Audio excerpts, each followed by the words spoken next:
ओम शांति। आज 2/5/2025।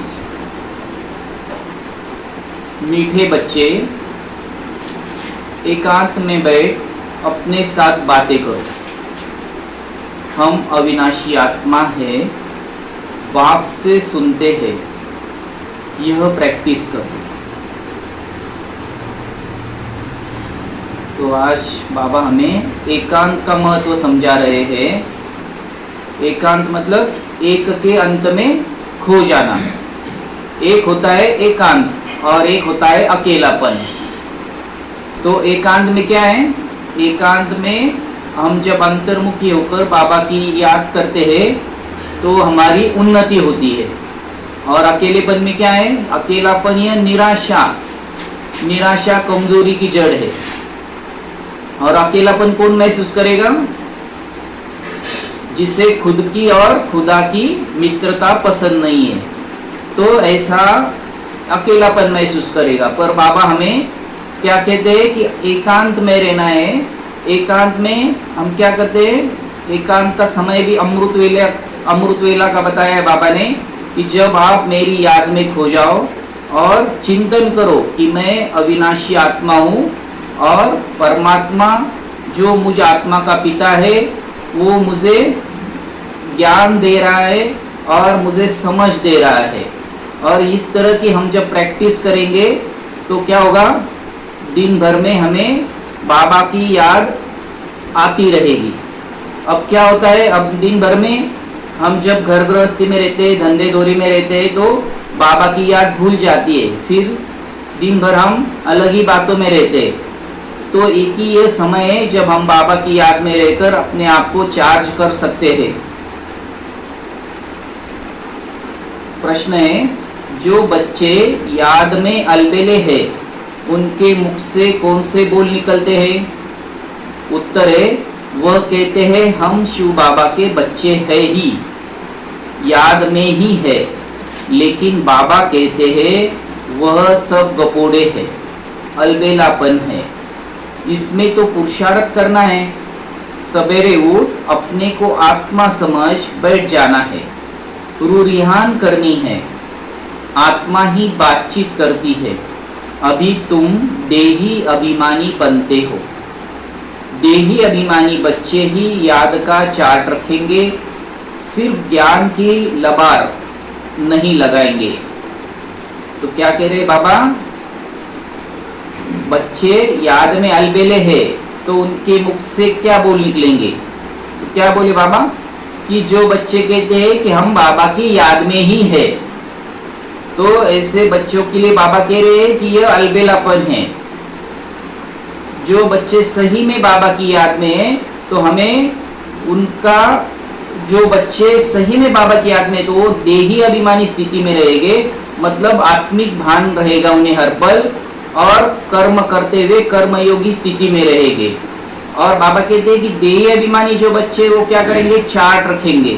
दिन भर में हमने क्या किया सब बाबा को सुनाएंगे, पोता मिल देंगे। और सिर्फ ज्ञान की लबार मतलब ज्ञान की गप नहीं करनी है, तो उसमें हमें चलना भी है। ज्ञान से हमें जो समझ मिली है उसी अनुसार हमें चलना है। और बाबा कहते हैं कि सवेरे उठकर मतलब अमृत वेला जो हमारा चार्जिंग का समय है, उस समय उठकर हमें एकांत में बाबा की याद में रहना है।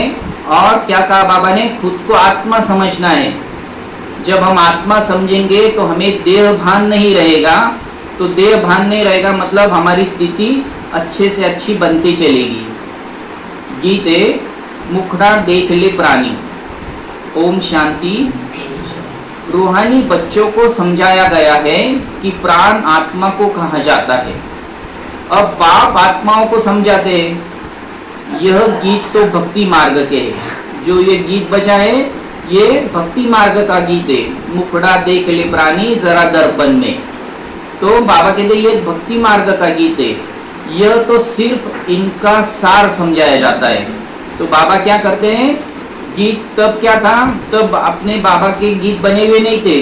तो जो भक्ति मार्ग के गीत थे वो बाबा तब प्ले बजाते थे बाबा उन्हीं का अर्थ समझाते थे, हमें समझाते थे कि इसका अर्थ क्या है। हम भक्ति मार्ग के हिसाब से अर्थ लेते थे, पर बाबा की ज्ञान के हिसाब से उसका अर्थ हमें समझा रहे कि मुखड़ा देख ले। कौन सा मुखड़ा देखना है? तो हमारी आत्मिक स्थिति कैसी है, इस तरह का मुखड़ा हमें देखना है। अब तुम जब यहाँ बैठते हो तो अपने को आत्मा समझो। क्या डायरेक्शन दिया बाबा ने? जब हम मुरली सुनने बैठते हैं, तो बाबा की क्लास में जब आते हैं, तो हमें खुद को आत्मा समझकर बैठना है, ना कि शरीर समझकर बैठना है। जब आत्मा समझेंगे तो देह भान नहीं रहेगा, और देह भान क्या है? विकारों की जड़ है। तो हमें देह भान में नहीं रहना है, आत्मा समझकर बैठना है। देह का भान छोड़ देना है। हम आत्मा बहुत छोटी बिंदी है। फिर क्या चिंतन करना है कि हम आत्मा बहुत छोटी बिंदी है और इस शरीर द्वारा पाठ बजाती हूँ। आपने अगर अच्छे से ध्यान से मुरलियाँ सुनी होगी, इस हफ्ते में बाबा ने हमें आत्मा का ही पाठ पक्का कराया है कि कैसे आत्मा इन आँखों द्वारा देखती है, कानों द्वारा सुनती है। इस तरह बाबा हर एक बात की हमें प्रैक्टिस करा रहे हैं। तो अभी बाबा कहते हैं कि तुम आत्मा बहुत छोटी हो और इस शरीर द्वारा पाठ बजाती हो। यह आत्मा का ज्ञान कोई को है नहीं। हम देखते हैं अभी भक्ति मार्ग में कोई भी हमें आत्मा का सही से ज्ञान नहीं दे पा रहा है। सिर्फ कहते हैं आत्मा है, पर आत्मा कहाँ रहती है, कहाँ से आती है, क्या कार्य करती है, कैसे करती है, कोई हमें नहीं समझा पा रहा है। बाबा ने ही आकर हमें सही समझ दी है। यह बात समझाते हैं, अपने को आत्मा समझो, मैं छोटी आत्मा हूँ। फिर हमें आत्मा का स्वरूप भी ध्यान में आ गया कि मैं एक छोटी ज्योति बिंदु आत्मा हूँ जो भ्रुकुटी तक पर बैठी हूँ। आत्मा ही सारा पाठ बजाती है इस शरीर से। तो आत्मा क्या करती है? फिर आत्मा इस शरीर में प्रवेश करती है और इस शरीर द्वारा पाठ बजाती है। मतलब बाबा इससे हमें देह भान से निकाल रहे हैं कि आत्मा अलग है, शरीर अलग है। शरीर क्या है? ये 5 तत्व का बने हुआ पुतला है, और आत्मा ये अजर अमर अविनाशी चैतन्य है। तो आत्मा जब प्रवेश करेगी तभी शरीर कार्य कर सकता है। यह बाबा हमें इससे समझा रहे हैं। तो हमें हमारा देह भान निकल जाना चाहिए। यह मेहनत है। बाबा कहते हैं यह मेहनत है, पर तुम अब जब प्रैक्टिस करोगे तब तुम्हें ये सब समझ में आ जाएगा। हम आत्मा इस सारे नाटक के एक्टर्स है। बाबा ने इसको नाटक कहा है, ड्रामा कहा है, और हम आत्मा क्या है? इसमें एक्टर्स है। ऊंचे ते ऊंचे एक्टर है परमपिता परमात्मा। बुद्धि में रहता है, वह भी इतनी छोटी बिंदी है। फिर बाबा खुद का भी परिचय बता रहे कि मैं भी एक्टर हूँ, पर मैं इस जन्म मरण के चक्र में नहीं आता हूँ। मैं भी आप ही की तरह छोटी बिंदी हूँ और मुझे भी पाठ बजाने आना ही पड़ता है। उनकी महिमा कितनी भारी है, ज्ञान का सागर है, सुख का सागर है। तो बाबा की महिमा में शब्द नहीं है, तो फिर हम सागर से बाबा की महिमा कर देते कि बाबा ज्ञान का सागर, मतलब अथाह है, बेहद है, परंतु है छोटी बिंदी। हम आत्मा भी छोटी बिंदी है। आत्मा को सिवाय दिव्य दृष्टि के देख नहीं सकते। आत्मा को दिव्य दृष्टि मतलब हमें कोई अलग दृष्टि नहीं मिलती। तो ज्ञान का तीसरा नेत्र बाबा हमें देते हैं, जिस नेत्र से हम आत्मा को देख सकते हैं, समझ सकते हैं। यह नई नई बातें अभी तुम सुन रहे हो। ये सब नई बातें हैं जो भक्ति मार्ग में हमें समझ में नहीं आई थी और कोई समझा नहीं पाया था। वो बाबा आकर हमें अभी सुना रहे हैं, समझा रहे हैं। दुनिया क्या जाने, तुम्हारे में भी थोड़े हैं जो यथार्थ रीति समझते हैं और बुद्धि में रहता है कि हम आत्मा छोटी बिंदी है। इस बाप हमारा बाप इस ड्रामा में मुख्य एक्टर है। ऊंचे ते ऊंच एक्टर बाप है, फिर फलाने फलाने आते हैं। मतलब बाबा कह रहे हैं कि मैं ऊंचे ते ऊंचा हूँ, फिर फलाने फलाने मतलब बाकी धर्म आता है, धर्म आत्माएं फिर अपने अपने समय पर आती है। पर उन सब में ऊंचा कौन है? तो परमात्मा शिव ही सभी से ऊंचे है, क्योंकि वो सभी आत्माओं के पिता है। तुम जानते हो बाप ज्ञान का सागर है, परंतु शरीर बिगड़ तो ज्ञान सुना न सके। फिर बाबा कहते हैं मैं तो जन्म मरण में आता नहीं हूँ, शरीर धारण करता नहीं हूँ, फिर मैं ज्ञान सुनाऊं कैसे? तो मुझे शरीर को धारण करना पड़ता है, मैं शरीर का लोन लेता हूँ, जिस शरीर द्वारा मैं आपको ज्ञान सुनाता हूँ। नहीं तो मैं ज्ञान सुनाऊं कैसे? शरीर द्वारा ही बोल सकते हैं। अशरीरी होने से ऑर्गन्स अलग हो जाते हैं। भक्ति मार्ग में तो देहधारियों का ही सिमरन करते हैं। हम आज तक क्या करते हैं? भक्ति मार्ग में साधु संतों का सिमरन किया, और जो मंदिर में मूर्तियां है वो भी क्या है? देहधारी मूर्तियां है, उनकी का सिमरन करते रहे। पर बाबा कहते हैं कि अभी मुझ निराकारी परमात्मा को याद करो तो ही तुम्हारी गति सदगति हो सकती है। परमपिता परमात्मा के नाम पे नाम रूप देश काल को नहीं जानते। हमें पता ही नहीं था परमात्मा हम किसको कहते थे? देहधारी को ही परमात्मा कहते थे, और फिर समझते थे। और परमात्मा का रूप कैसा है, देश काल, ये हमें कुछ भी पता नहीं था। वो बाबा ने आकर हमें समझाया है। बस कह देते परमात्मा नाम रूप से न्यारा है, इस तरह बाबा की महिमा कर देते थे। जैसा समझते थे हम बहुत बड़ा काम कर रहे, परमात्मा का नाम रूप कहते थे, परमात्मा कण कण में, इस तरह बाबा की महिमा करते थे। पर बाबा कहते वो तो तुम मेरी ग्लानि करते थे। बाप समझाते हैं ड्रामा अनुसार तुम जो नंबर 1 सतो प्रधान थे, तुमको ही फिर सतो प्रधान बनना है। फिर बाबा ने कहा कि बच्चों तुम ही सतो प्रधान थे, तुम ही सतयुग में आने वाली पहली आत्माएं हो, जो तुम सातों गुणों से भरपूर थी। अब फिर से क्या हुआ? तुम शरीर धारण करते करते तुम प्रधान हो चुकी हो, अब फिर से तुम्हें ही सतो प्रधान बनना है। तो इससे हमें ये नशा चढ़ना चाहिए कि हम ही वो आत्माएं हैं जो देवी देवता बनी थी। तमो प्रधान से सतो प्रधान बनने के लिए तुम्हें फिर यह अवस्था मजबूत करनी है कि हम आत्मा हैं। फिर अब तमो प्रधान से सतो प्रधान कैसे बनेंगे? तो बाबा कहते पहले फिर पूरा ज्ञान समझ लो कि तुम कौन हो, तुम आत्मा हो, और इस शरीर द्वारा बात करती हो, और तुम आत्माओं का पिता मैं परमात्मा हूँ। फिर धीरे धीरे जब हमें ये सब ज्ञान समझ आएगा तो हमारे अंदर गुण आएगी, शक्तियां भरेगी, और फिर हम तमो प्रधान से सतो प्रधानता की ओर पुरुषार्थ करके उच्च पद प्राप्त करेंगे। यह ज्ञान और कोई की बुद्धि में नहीं है, यह ज्ञान और कोई की बुद्धि में नहीं है कि हमारी आत्मा में 84 जन्मों का अविनाशी पाठ नूंदा हुआ है। हम आत्मा एक छोटा मेमोरी कार्ड है जिसमें पूरे 84 जन्मों का डाटा भरा हुआ है, और वो कैसा है?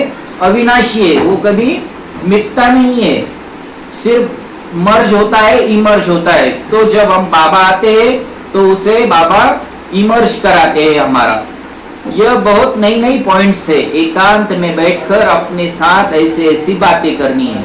बाबा कहते हैं रोज जब आप मुरली सुनोगे तो आपको ये सारा ज्ञान समझ में आएगा, और हर मुरली से आपको नई नई पॉइंट्स समझ में आएगी। बाबा कहते मैं एक ही साथ सब ज्ञान सुना दूं तो आपकी बुद्धि में ठहरेगा नहीं, इसलिए बाबा हर मुरली से हमको नई नई पॉइंट्स देते हैं, जिससे धारण कर हम हमारा पुरुषार्थ कर उच्च पद प्राप्त करते हैं। एकांत में बैठकर अपने साथ ऐसी बातें करनी है। फिर बाबा एकांत का महत्व समझाते हुए हमें फिर कहते हैं कि खुद को बिल्कुल अकेला एकांत में बाबा के साथ बैठकर ऐसी बातें करो कि हम आत्मा हूँ, बाप से सुन रही हूँ। धारणा मुझ आत्मा में होती है। धारण क्या होता है? वो आत्मा में होता है, क्योंकि आत्मा मन बुद्धि संस्कार सहित है। तो सब जो कुछ हम सुनते हैं सोचते हैं वो आत्मा में हमारे धारण होता है। मुझ आत्मा में ही पाठ भरा हुआ है। जैसे कहा कि आत्मा एक मेमोरी कार्ड है, तो उसमें ही पूरा डाटा भरा हुआ है, हमारा पाठ भरा हुआ है। मैं आत्मा अविनाशी हूँ, मैं आत्मा अविनाशी हूँ, यह अंदर घोटना चाहिए। तो बाबा ने कल भी कहा था कि घड़ी घड़ी अपने को आत्मा समझो, ये घोटो इसको, तब जाके उसका मक्खन निकलेगा और तुम्हारी बुद्धि में मन बुद्धि में पूरा धारण हो जाएगा। हमको तमो प्रधान से सतो प्रधान बनना है। देह अभिमानी मनुष्यों को आत्मा का भी ज्ञान नहीं है। अब वो देह अभिमान में तो उन्हें आत्मा का ज्ञान रह ही नहीं सकता। जब आत्मा अभिमानी स्थिति रहेगी तभी वो आत्मा का ज्ञान टिक पाएगा। और तमो प्रधान आत्माएं क्या हुआ है? कि देह के भान के वजह से ही तमो प्रधान होती जा रही है। इसलिए बाबा कहते हैं कि सतो प्रधान बनना है तुम्हें तो आत्मा का ज्ञान अपने अंदर पूरी तरह भर लो। कितनी बड़ी बड़ी किताबें अपने पास रखते हैं, अहंकार कितना है। बाबा कहते हैं जो लौकिक में बड़ी बड़ी जो साधु संत इनके पास बहुत बड़ी बड़ी किताबें और इनको इन किताबों के अथॉरिटी होने के, शास्त्रों के अथॉरिटी है, तो इनको अहंकार है। और हम आत्माएं भी क्या है, उनके पास जाती है तो हम डरते हैं कि इतनी बड़ी बड़ी किताबें हमें क्या समझ में आएगा। सिर्फ हम क्या करते हैं, उनके आगे झुक जाते, पर हम पूछ नहीं पाते कि क्या है कैसा है।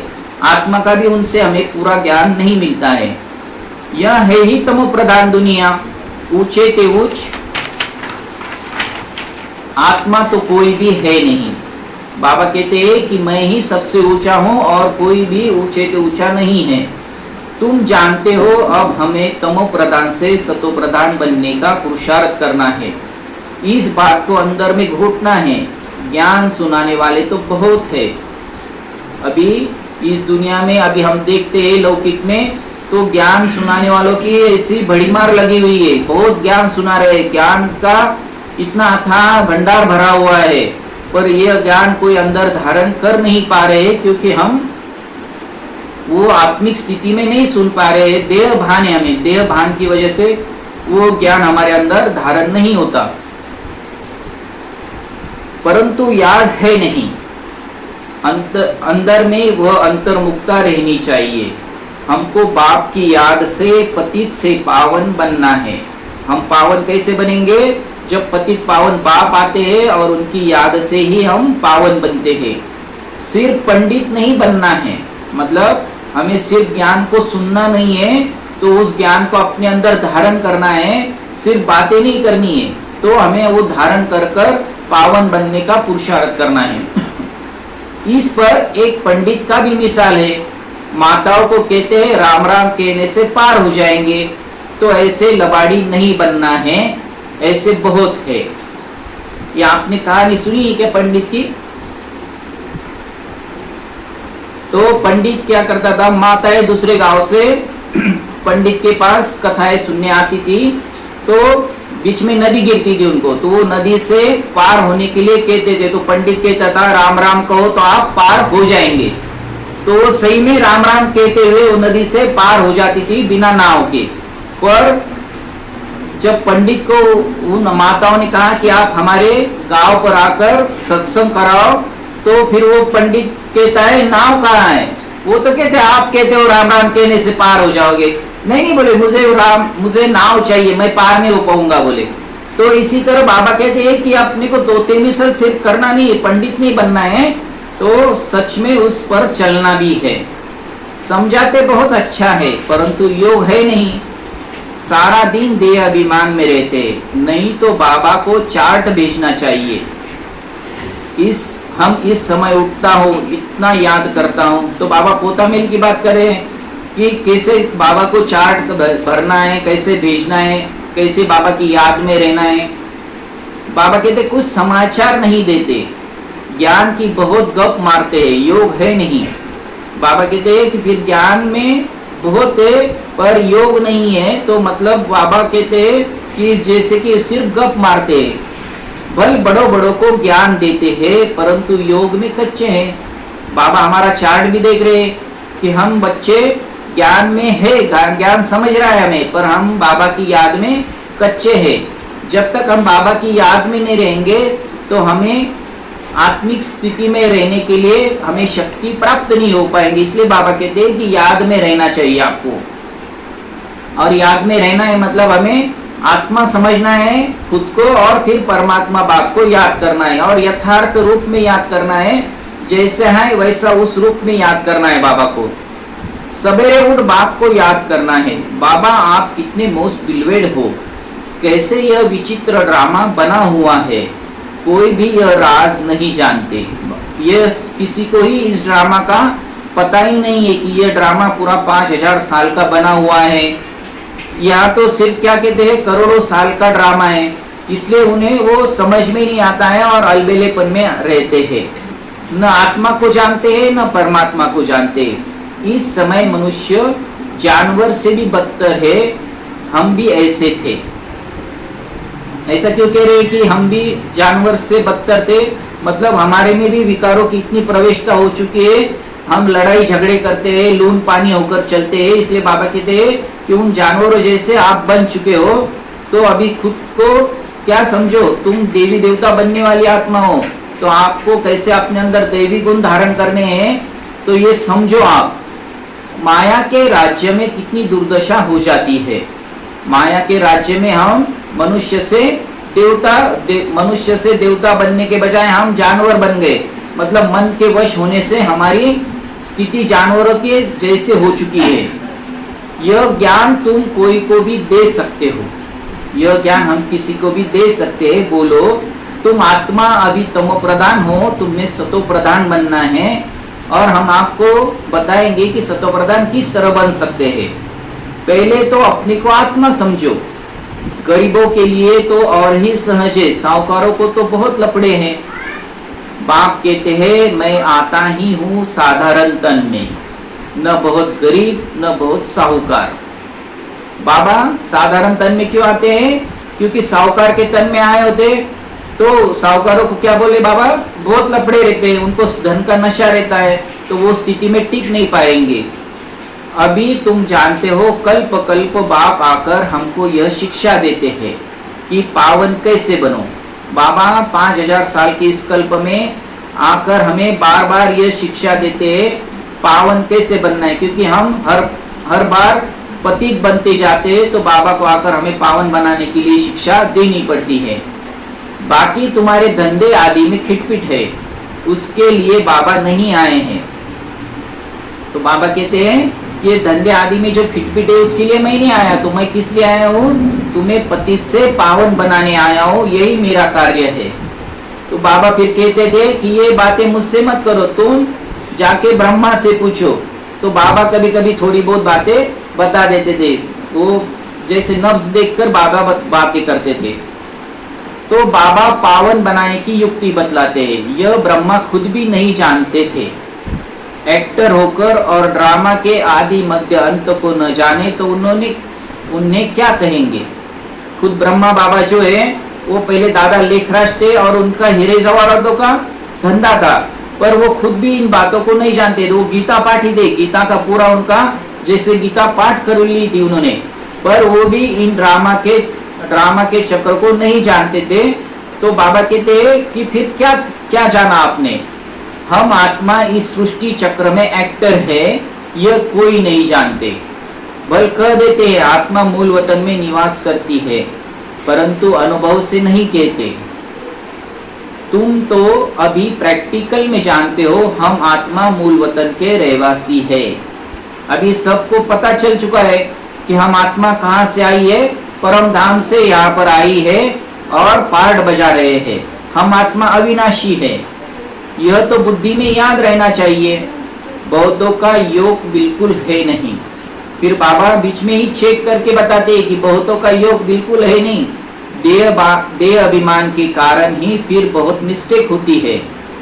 मूल बात है ही देही अभिमानी बनने की। मूल बात कौन सी है? आत्मा अभिमानी बनने की। जब हम आत्मा बनकर चलेंगे, उसको समझेंगे, तभी हम मिस्टेक होंगी नहीं हमारी, मतलब विकारों में हम जाएंगे नहीं। यह पूर्ण रहना चाहिए। हमको सतो प्रधान बनना है, सातों गुणों से हमें भरपूर बनना है, क्योंकि जब तक हम सतो प्रधान नहीं बनेंगे तो सतयुगी दुनिया में जाने के लिए काबिल नहीं बन पाएंगे। इसलिए सतो प्रधान बनना है हमें। जिन बच्चों को सतो प्रधान बनने की लगन है, उनके मुख से कभी पत्थर निकलेंगे नहीं। पत्थर निकलेंगे नहीं मतलब वो किसी के लिए बुरा बोल नहीं सकते, सोच नहीं सकते। सभी के लिए उनकी शुभ भावना रहेगी, शुभकामना रहेगी। कोई भूल हुई तो झट बाप को रिपोर्ट करेंगे। फिर उनका जैसे कर्मयोग रहेगा तो हर पल जैसे बाबा को याद कर बाबा के साथ रहेंगे, और कोई गलती भी होती है तो बाबा को रिपोर्ट करेंगे, बाबा हमसे यह भूल हुई, हमें क्षमा करना। छिपाएंगे नहीं। जब हम छिपाते हैं तो क्या होता है, वो बीमारी हमारी बढ़ते चलती है। इसलिए हमें भी ये बाबा शिक्षा दे रहे हैं कि जो भी भूल हुई है उसे छिपाओ मत, बाबा को सच सच बता दो, तो ताकि बाबा हमें उसमें से क्षमा भी करेगा और हमें उसमें से राह भी बताएगा। छिपाने से और ही वो रुद्धि को पाती है। बाबा को समाचार देते रहो, बाबा लिख देंगे तुम्हारा योग ठीक नहीं है।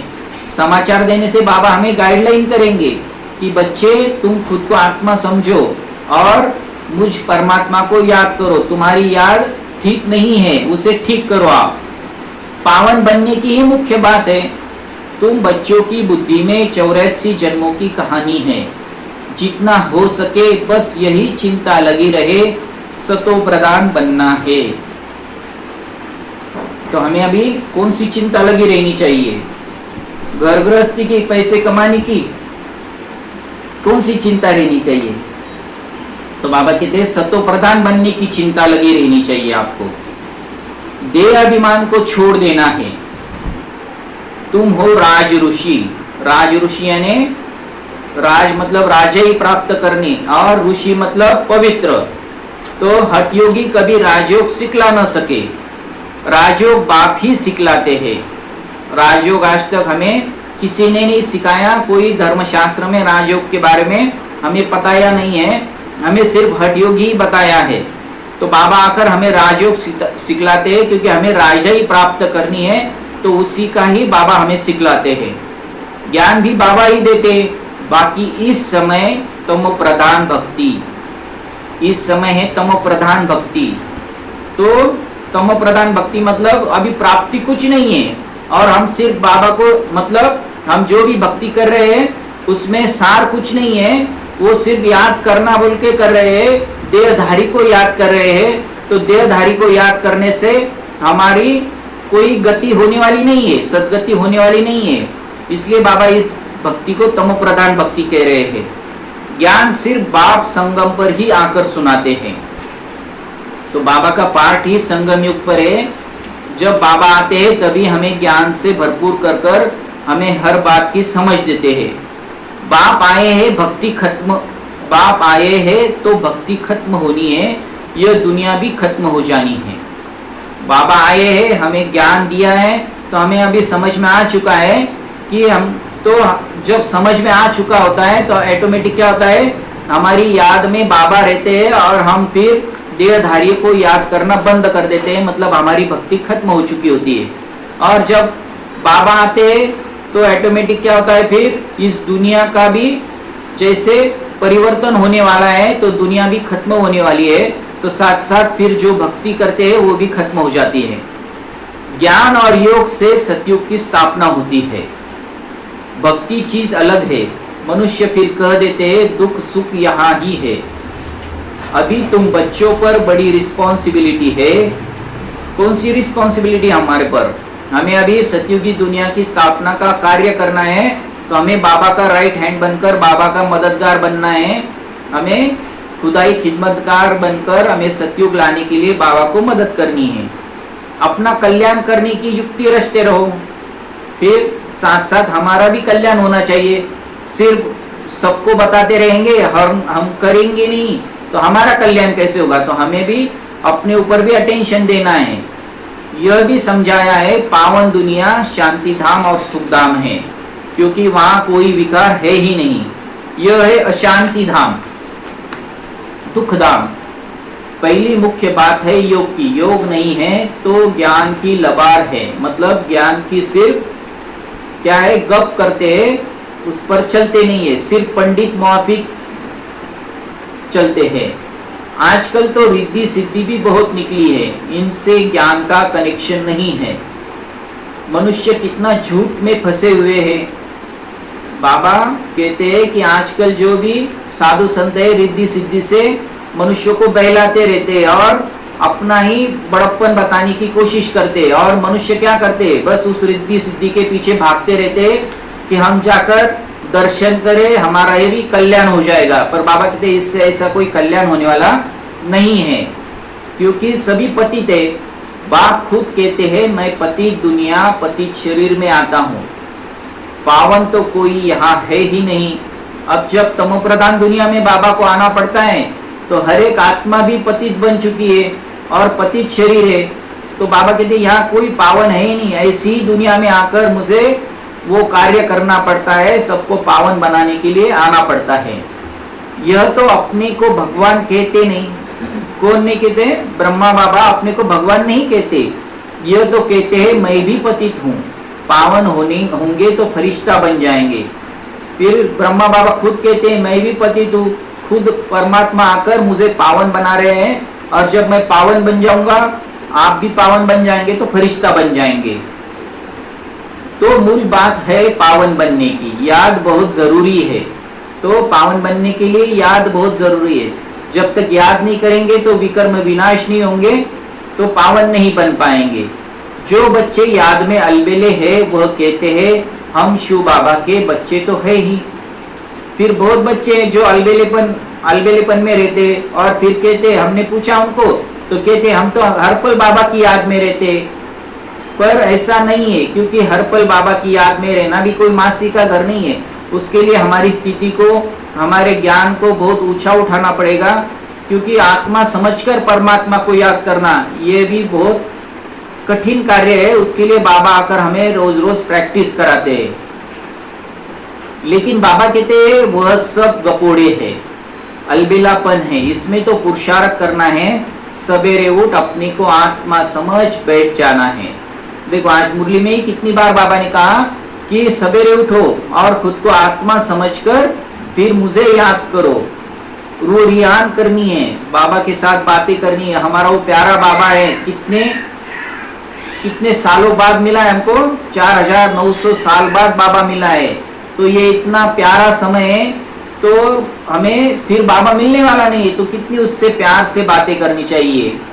आत्मा ही बातचीत करती है। तुम देही अभिमानी बनते हो। जो कोई का कल्याण करता है तो उनकी महिमा भी की जाती है, वह होती है देह की महिमा। यह तो है निराकार परमपिता परमात्मा की महिमा। परमपिता परमात्मा की महिमा क्यों करते हैं? क्योंकि वो आकर हम सब आत्माओं का कल्याण करते हैं, तो हमें प्राप्ति बहुत है, इसलिए हम बाबा की महिमा करते हैं। इसको भी तुम समझते हो, यह सीढ़ी और कोई की बुद्धि में थोड़ी होगी। हम 84 जन्म कैसे लेते हैं, नीचे उतरते आते हैं। बाबा फिर कहते हैं कि सीढ़ी पर जो हमारी 84 जन्मों की सीढ़ी है, वो अभी बुद्धि में लो कि हम कैसे पाठ बजाते हैं। अब तो पाप का घड़ा भर गया है, वह साफ कैसे हो। हमारा जन्म बाय जन्म हम शरीर में आने से हमारे विकर्म होते गए, तो हमारा पाप का घड़ा भर गया है, वह साफ कैसे होगा? तो बाबा की याद से ही होगा। और हम बाबा को बुलाते भी है कि हे पतित पावन आओ हमें पावन बनाओ। तुम हो पांडव संप्रदाय, रिलीजियो भी पॉलिटिकल भी हो, मतलब अभी धर्म स्थापना और राज्य की प्राप्ति के लिए हम बाबा की याद से बाबा का ज्ञान लेकर चल रहे हैं। बाबा सब रिलीजन की बात समझाते हैं, दूसरा कोई समझा न सके। बाबा जो हर एक धर्म के बारे में समझाते हैं वो दूसरा कोई समझा न सके, क्योंकि उनको उनका ही धर्म का पता होता है। बाकी वह धर्म स्थापन करने वाले क्या करते हैं, उनके पिछाड़ी तो औरों को भी नीचे आना पड़ता है। वह कोई मोक्ष थोड़ी देते हैं। जब परमात्मा आकर धर्म स्थापन करते हैं, कौन सा धर्म स्थापन करते हैं? आदि सनातन देवी देवता धर्म स्थापन करते हैं। तो फिर क्या करते हैं? बाबा धर्म स्थापन कर हमें साथ लेकर जाते हैं, हमारी सदगति करते हैं। पर बाकी जो भी धर्म स्थापक आते हैं तो वो आने के साथ क्या करते हैं? फिर हम आत्माओं को भी नीचे आना पड़ता है उनके पीछे। मतलब बाबा कहते हैं वो कोई आपकी सदगति नहीं करते, तो आपको नीचे उतरती कला में ही लेकर आते हैं, और बाबा ही आकर हमें हमारी चढ़ती कला बनाते हैं और हमें मोक्ष की भी प्राप्ति करा देते हैं। मतलब हमें वो सुख भी प्राप्त करा देते हैं।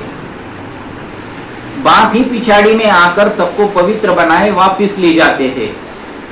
बाप ही पिछाड़ी में आकर सबको पवित्र बनाए वापस ले जाते हैं, और बाकी धर्म स्थापक नीचे ले आते हैं, जिससे हम और देह भान में आकर अपवित्र बनते हैं, पतित बनते हैं। इसलिए उस एक के सिवाय और कोई की महिमा है नहीं। इसलिए बाबा की महिमा है, इसलिए उनकी ही महिमा गाते हैं हम, क्योंकि वो सभी का कल्याण करने के लिए आते हैं। ब्रह्मा की व तुम्हारी कोई महिमा नहीं है। बाबा न आता तो तुम भी क्या करते? बाबा न आता तो कलयुग और ही तमो प्रधानता की ओर जाता। और पिछली मुरली में बाबा ने कहा अगर और 40,000 साल कलयुग रहता तो और कितना कितना बुरा हाल हो जाता। अब बाप तुमको चढ़ती कला में ले जाते हैं, गाते भी है तेरे भाने सर्व का भला। मतलब हम आत्माओं का भला करने के लिए बाबा सभी आत्माओं का भला कर देते हैं, उनको भी उनकी भी गति सदगति कर देते हैं, परंतु अर्थ थोड़ी समझते, महिमा तो बहुत करते हैं। अब बाप ने समझाया है अकाल तो आत्मा है, उनका यह तख्त है। अकाल आत्मा है, उनका यह तख्त है।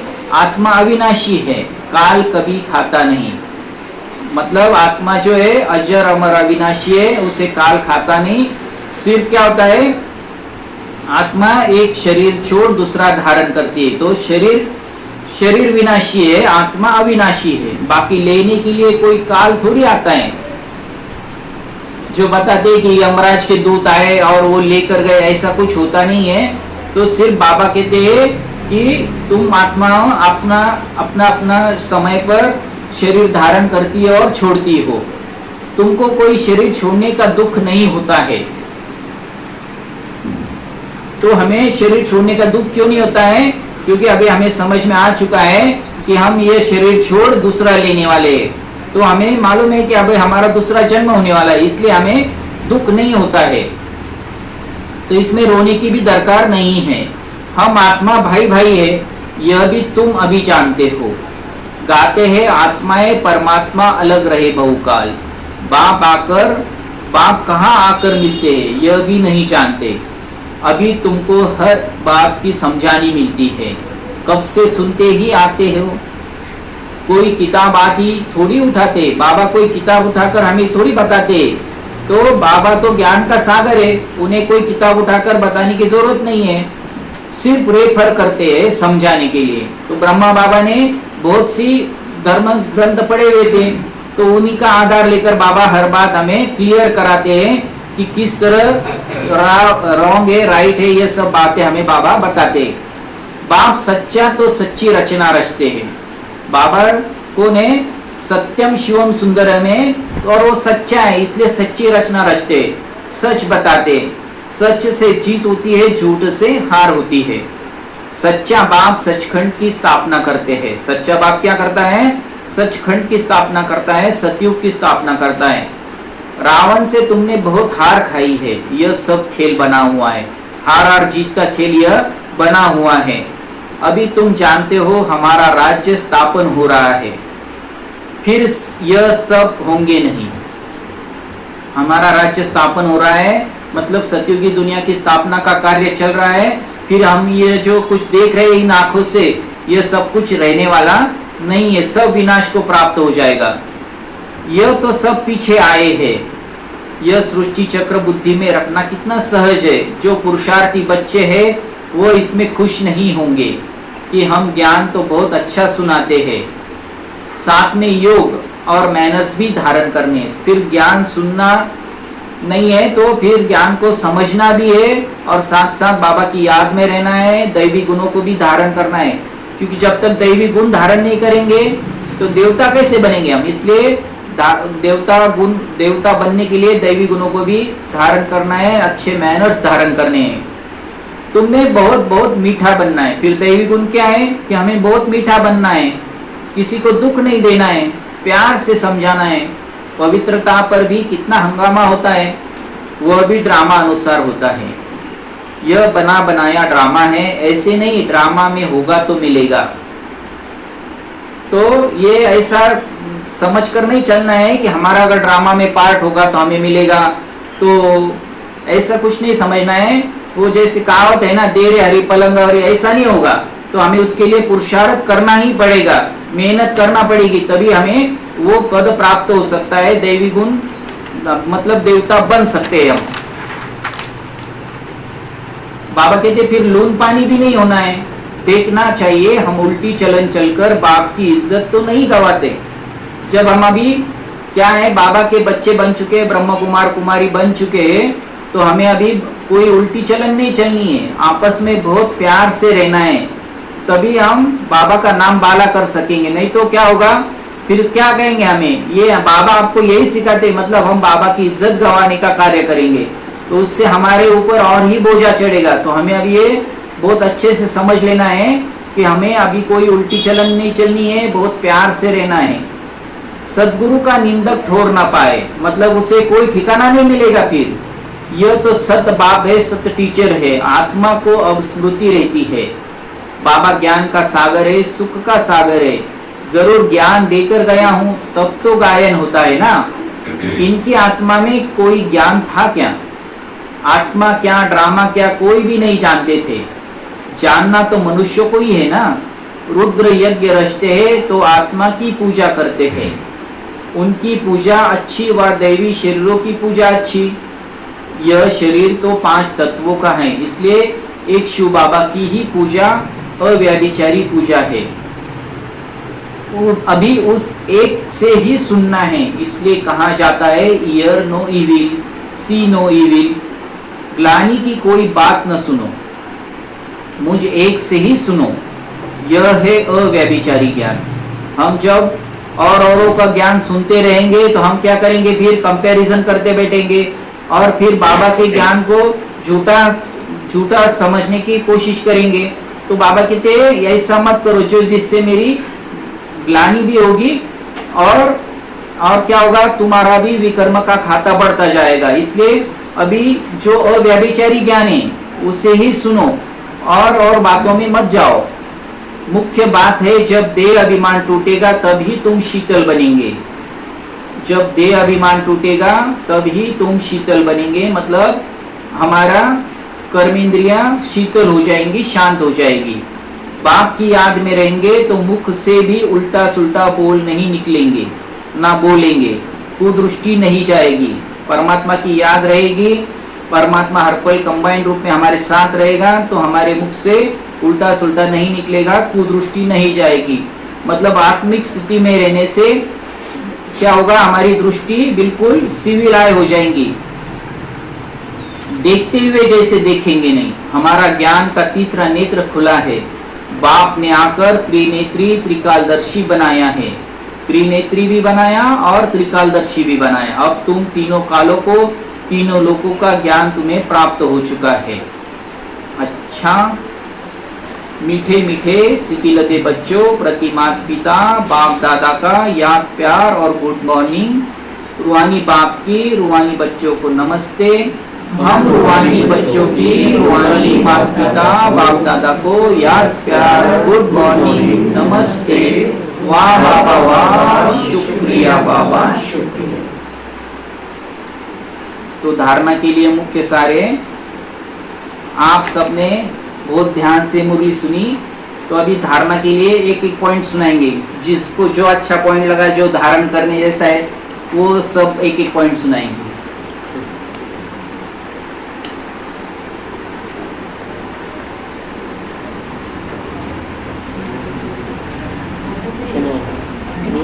हो जाएंगे ना? याद से ही पावन मिलने वाले हैं, तो एक के ही अंत में हो जाता है। एक आत्मा करके रहना, बाप की वस्तु खुद को आत्मा समझकर रहना है और परमात्मा को याद करना है, वर्षा लेना है। हाँ, परमात्मा से वर्षा लेना है। कल की ड्यूटी में था। और जब हम ऐसे पॉइंट को चिंतन करेंगे, मनन करेंगे, तो हमारी क्या होगा, धारणाएं बढ़ती चलेंगी। हम रिवाइज करेंगे तो हमारी बुद्धि में वो धारण होते चलेगा। इसलिए सबने इस तरह के पॉइंट, मतलब क्या होता है, जिससे अटेंशन से हम मुरली पर ध्यान रहता है। नहीं तो क्या होता है, हम मुरली सुन रहे पर मन बुद्धि फिर घूमने चली जाती है, तो वो फिर उसको खींच के लाना है वापस। एक बाबा दूसरा ना कोई। एक बाबा दूसरा ना कोई, बस अभी एक बाबा ही होना चाहिए, तो ही हमारी गति सदगति होने वाली है। बाबा की याद एकदम एक्यूरेट होनी चाहिए, और चिंता अगर करनी है तो सतोप्रधान बनने की चिंता करें, बाकी सब चिंताएं छोड़ दें, क्योंकि सब विनाशी है, तो उसकी चिंता करके क्या होने वाला है। तो हमें अविनाशी प्राप्ति के लिए अविनाशी बाप की याद करनी है, सतोप्रधान बनना है।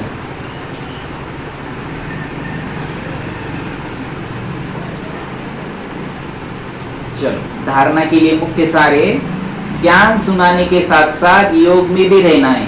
ज्ञान सुनाने के साथ साथ योग में भी रहना है, अच्छे मैनर्स धारण करने हैं, बहुत मीठा बनना है, मुख से कभी पत्थर नहीं निकालने हैं। दूसरा पॉइंट है, अंतर्मुखी बन एकांत में बैठ अपने आप से रूह रिहान करनी है, पावन बनने की युक्तियां निकालनी है, सवेरे सवेरे उठकर बाप को बड़े प्यार से याद करना है। वरदान है, वायरलेस सेट द्वारा विनाश काल में अंतिम डायरेक्शन को कैच करने वाले वॉइसलेस भव। विनाश के समय अंतिम डायरेक्शन को कैच करने के लिए वॉइसलेस बुद्धि चाहिए। जैसे वे लोग वायरलेस सेट द्वारा एक दूसरे तक आवाज पहुंचाते हैं, यहाँ है वॉइसलेस की वायरलेस। इस वायरलेस द्वारा आपको आवाज आएगा कि इस सेफ स्थान पर पहुंच जाओ। जो बच्चे बाप की याद में रहने वाले वॉइसलेस थे, जिन्हें अशरीरी बनने का अभ्यास है, वे विनाश में विनाश नहीं होंगे, लेकिन स्वेच्छा से शरीर छोड़ेंगे। तो बाबा कहते हैं अभी जो विनाश का समय चल रहा है, तो इसमें क्या होगा, जो भी साधन सामग्री ये सब विनाश को प्राप्त हो जाएगी। फिर क्या, फिर बाबा की जो डायरेक्शन है वो हमें कैसे प्राप्त होगी, जब हम वॉइसलेस बनेंगे, मतलब निर्विकारी बन जाएंगे, तो हमें बाबा की डायरेक्शन हमारे तक पहुंचेगी, हमें वो वाइब्रेशन पहुंचेंगे कि बच्चे ऐसी जगह चले जाओ जहां पर आप सेफ रहोगे, और हम उस तरफ हमारे पैर चलने लगेंगे। तो इसी तरह बाबा कहते अभी आपको निर्विकारी बनकर चलना है और अशरीरी स्थिति का अभ्यास बढ़ाना है, जिससे विनाश के समय आप स्वेच्छा से, मतलब हमारी इच्छा से हम शरीर छोड़ेंगे, जिसमें हमें कोई दुख की प्राप्ति नहीं होगी। स्लोगन है, योग को किनारे कर कर्म में बिजी हो जाना, यही अलबेलापन है। तो बाबा ने जो कहा हमको अलबेलापन कौन सा, तो हम क्या करते हैं, योग को बाजू को रख देते हैं और कर्म में बिजी होकर कर्म योग नहीं रहता है, तो सिर्फ कर्म ही रह जाता है, तो वो जैसे अलबेलापन है। अव्यक्त इशारे है, रूहानी रॉयल्टी और प्यूरिटी की पर्सनैलिटी धारण करो।